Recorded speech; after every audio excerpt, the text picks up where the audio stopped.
मित्रांनो, राज्यातील दिव्यांग लाभार्थ्यांना दिलासा देण्याकरता राज्य शासनाच्या माध्यमातून तब्बल 12 वर्षानंतर दिव्यांग विद्यार्थ्यांच्या शिष्यवृत्तीमध्ये वाढ करण्यात आलेली आहे।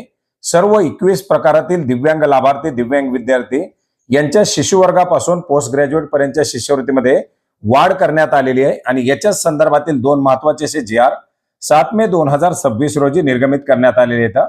याच्यामधील पहिला GR आहे शिशुवर्ग ते 12वी पर्यंत शिक्षण घेणाऱ्या विद्यार्थ्यांच्या शिष्यवृत्तीमध्ये वाढ करण्याच्या संदर्भातील। याच्यामध्ये आपण पाहू शकता जे शिशुवर्गापासून 8वी पर्यंतचे विद्यार्थी आहेत अशा विद्यार्थ्यांना दरमहा 500 रुपये, 9वी ते 10वी पर्यंतच्या विद्यार्थ्यांना निवासीसाठी 800 रुपये तर अनिवासीसाठी 600 रुपये एवढी शिष्यवृत्ती दिली जाणार आहे। 11वी 12वी अभ्यासक्रमासाठी 1000 रुपये प्रति महिना तर अनिवासीसाठी 800 रुपये प्रति महिना।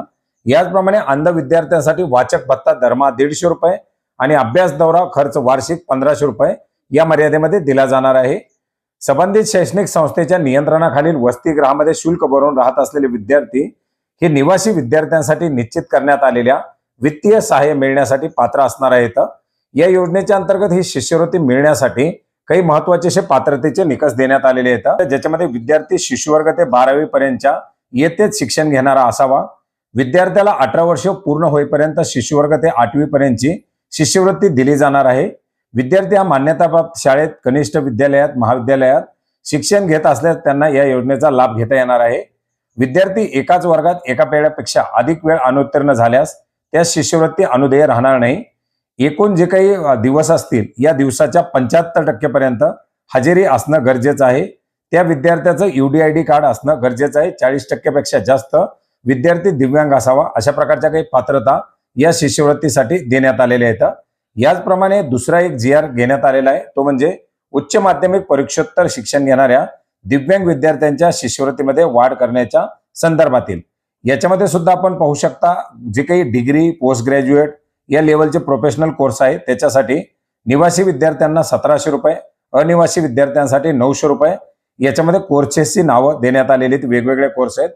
अदर प्रोफेशनल कोर्स ज्याच्यामध्ये डिप्लोमा असेल, डिग्री असेल, MED किंवा इतर फार्मा डिप्लोमा असतील या सर्वांसाठी 1200 रुपये प्रति महिना निवासीसाठी आणि अनिवासीसाठी 850 रुपये प्रति महिना एवढी शिष्यवृत्ती दिली जाणार आहे। ग्रॅज्युएट, पोस्ट ग्रॅज्युएट कोर्सेस याच्यासाठी 1200 रुपये प्रति महिना, 850 रुपये अनिवासीसाठी, ज्याच्यामध्ये BA, BSc, BCom, MA, MSc, MCom इत्यादी कोर्सेसचा समावेश आहे।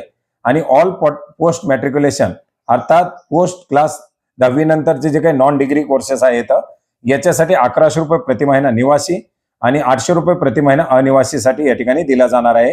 अंध विद्यार्थ्यांसाठी वाचक भत्ता गट 1, 2, 3 साठी 300 रुपये प्रति महिना तर गट 4 साठी 250 रुपये प्रति महिना दिला जाणार आहे। अभ्यास दौरा खर्च वार्षिक 1500 रुपयाच्या मर्यादेमध्ये। याचप्रमाणे प्रकल्प, थेसिस, टंकलेखक व छपाई खर्च, पत्र व्यवहाराद्वारे शिक्षणासाठी प्रकल्प, टंकलेखक व छपाई खर्च याच्यासाठी 1800 रुपये किंवा प्रत्यक्ष खर्चाच्या मर्यादेमध्ये हा खर्च दिला जाणार आहे।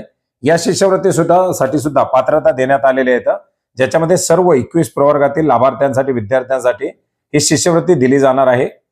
याच्यामध्ये विद्यार्थी मान्यता प्राप्त संस्थेमध्ये अथवा मान्यता प्राप्त विद्यापीठामध्ये माध्यमिक शिक्षणानंतरचे शिक्षण घेत असलेला विद्यार्थी ज्या मान्यता प्राप्त संस्थेमध्ये आणि विद्यापीठामध्ये शिक्षण घेत आहे त्याचा दर्जा माध्यमिक शिक्षणाची समकक्ष असावा। अशा प्रकारचे काही महत्त्वाचे अशा अटी, शर्ती, पात्रतेचे निकष या शिष्यवृत्तीसाठी घालण्यात आलेले आहेत आणि अशा प्रकारे तब्बल 12 वर्षानंतर या शिष्यवृत्तीमध्ये वाढ करण्यात आलेली आहे। मित्रांनो, हे दोन्ही महत्त्वाचे असे GR आपण maharashtra.gov.in या संकेतस्थळावरती पाहू शकता।